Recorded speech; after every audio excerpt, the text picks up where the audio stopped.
6 teams, 30 players come into playoffs, and you only remember 5.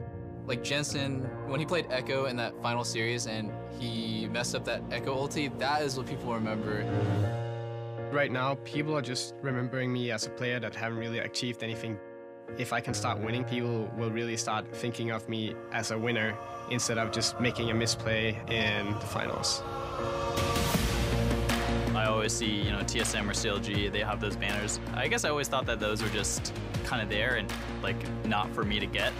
But this team has definitely the potential to get that banner. And this looks like a team that deserves to lock in their playoff spot.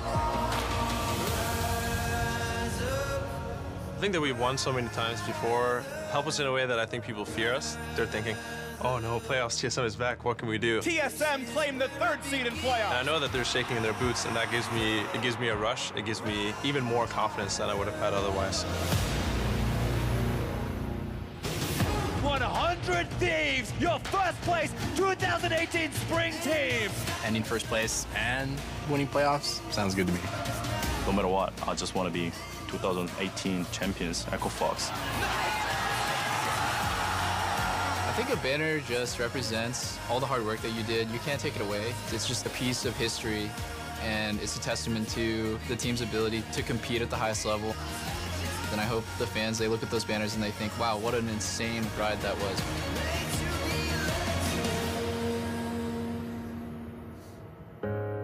Made to be legend.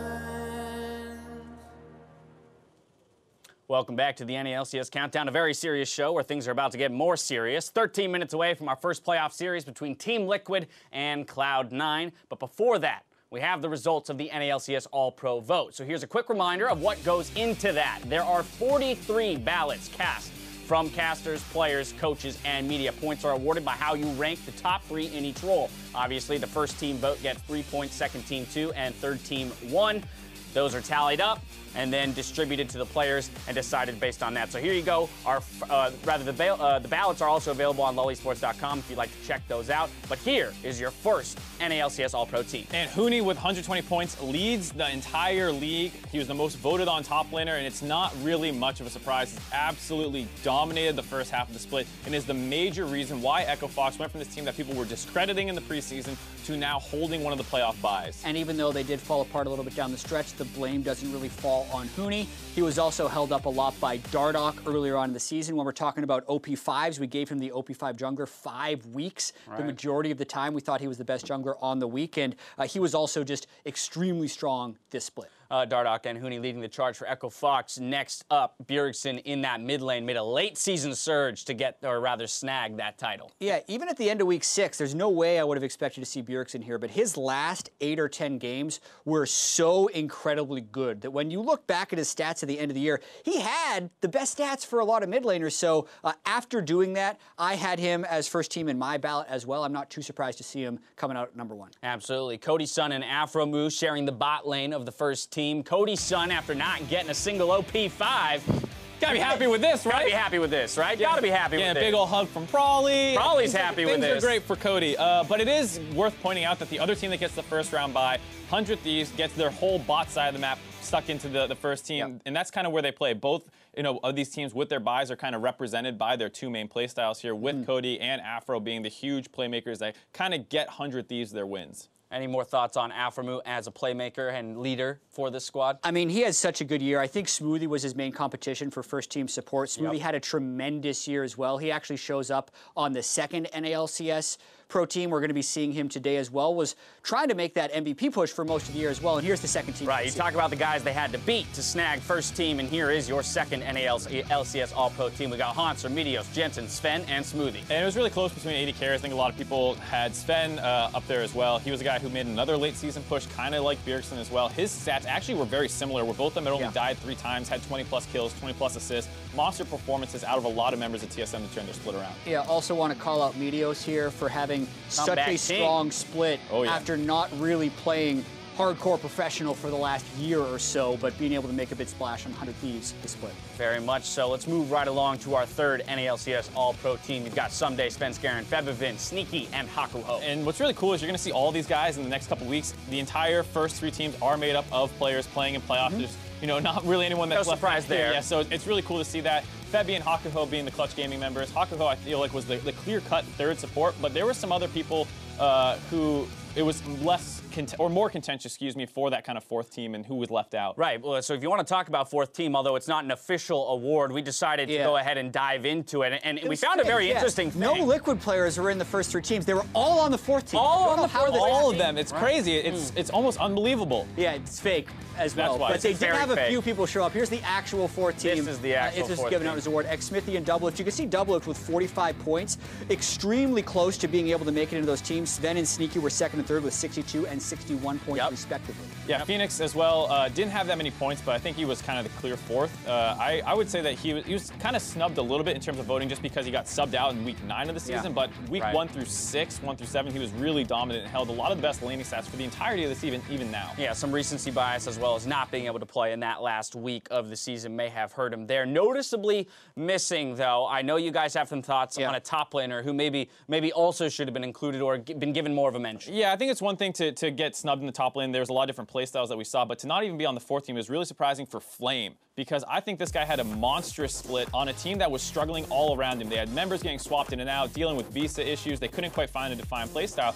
and he still put up really great numbers in a season where his team did not make the playoffs. Yeah, Mark, I know you had him second on your ballot for top lane. I had him third, and throughout the year, I thought he was consistently performing at that high level. So, call out to Flame, didn't quite honorable mention. That happens every year. There's a lot of really good players, and I'm not going to say that he deserves it over Someday and Hanser and Hooney, who definitely deserve their votes. Yeah, very much so. That's the way the chips fell. Now, before we move on to the first playoff match, it's time to say goodbye to a team that, despite their best efforts, fell short in RIP CLG. Every road is long that we travel on, and we don't know where they might lead, but we keep the faith and we live each day till we finally find our way.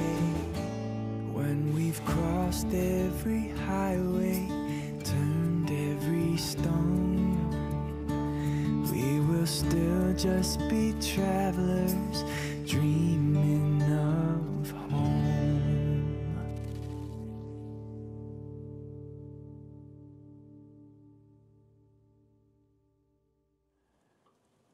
Oof, it's tough for these guys. Biofrost is now getting memed by Tyler One on Challenger games and streams where everyone goes once their split ends. I mean, it stings, right? This is a team that did have a path to the playoffs. It was a narrow path. Absolutely, and they missed playoffs for the first time in their org's history, but they tried to make that miracle run where they had to go 6-0 to finish the season. And they were on track to do so until their playoff hopes were actually ended because the other teams got too many wins. Right. And then I think they kind of lost momentum in that week 9, but either way, it did feel like they actually did start finding their way towards the end of the split. And I believe Nick Allen's already said they're going to try with the same roster next split because they like what they saw towards the end. There was a lot of good things that started working for them just a little too late in the split. Biofrost as a shot caller, 6A is the main threat on their team. He actually led the league in 80 carry DPM, so that's pretty impressive for a guy who a lot of people were saying was the worst in the league at one point. And they still got a couple months between this season and the next for them to, kind of find their form and continue the push up the standings. Now, separately, people complain about the NALCS being scripted, so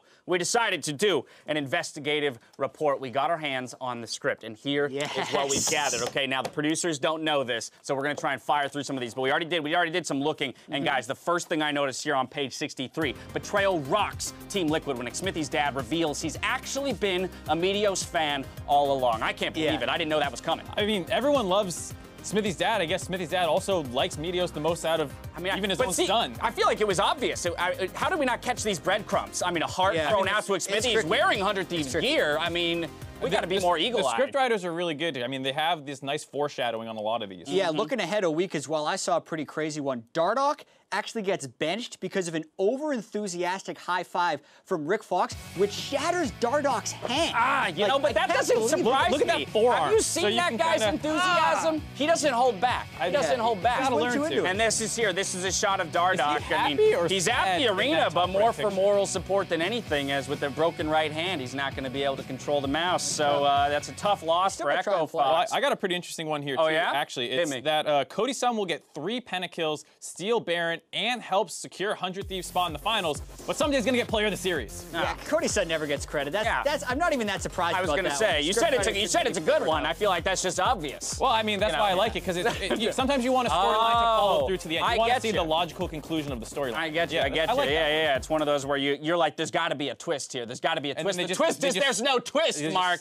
Everything goes the way you plan. Finally, Sneaky, he successfully petitions, to change the uniform code, forcing all teams to play in League cosplay. This is a recent development. Yeah, only a matter of time, really, after Elementalist Lux for Sneaky. Like, he's also the leader of the team. A lot of people look up to him. He's got a famous stream, so it makes sense. I mean, it's just so jarring, such a sudden twist. I mean, where was like the kind of hints with like the makeup that people start having a little bit more, maybe some wings, something on their, some extra little details, some lipstick on the players. I do like the Star Guardian theme. At least they're theming. Yeah, I like where it ends up. Yeah, they're theming and memeing as a team, and that's all you could ask for. Now, here's a good one, guys. If you jump to the final, I'm going to save us some time. So if you turn to the very last page of the script, it's page 419, earning 90 championship points after winning 3-2 fashion in Miami. This is the team that's going to be crowned the champions of North America, poised to represent the region at MSI. Here's.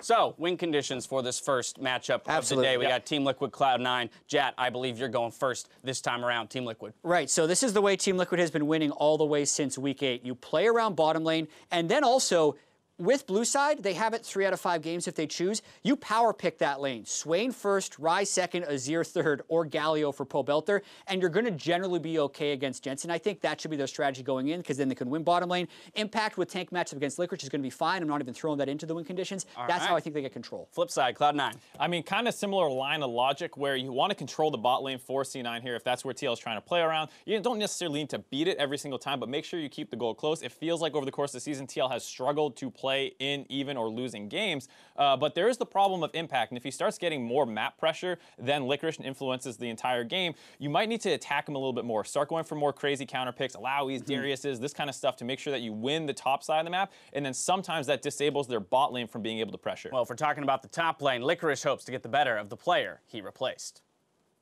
No one wants to be a downgrade on a team they join, for sure, so I definitely want to show that I'm at least even, and that I definitely don't want to lose the game from top lane. I don't want to let my team down, I want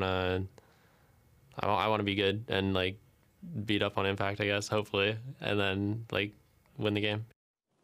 Looking for a repeat of the first game that he had against Impact, where he's beaten him up. We'll find out soon enough. I want to get some predictions from the two of you for our first best of 5 of the 2018 playoff season.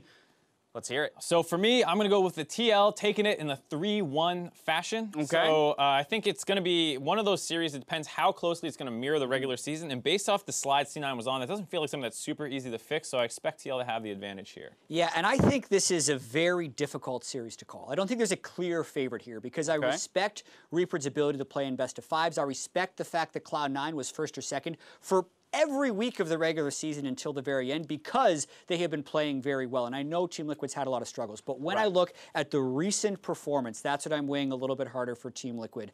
Their ability to play around doublift in the bottom lane and power pick Pobelter's mid laner, as well as the top lane meta being in the spot that it is, I think gives them a slight edge over current Cloud9. But Cloud9 with Reaper has had that week to try and get back on track, and they're so experienced, I think it's going to be a really close series. The reason I have it in one less game is because if Reaper does not get them back on track, then this might be over pretty quickly, where they just continue to steamroll through this bot lane, which is the concern that I have, where you're basically saying, if Reaper doesn't fix this team, TL wins. And even if he does fix it, you probably get a close series, a little bit like what Jet's talking about. There you have it.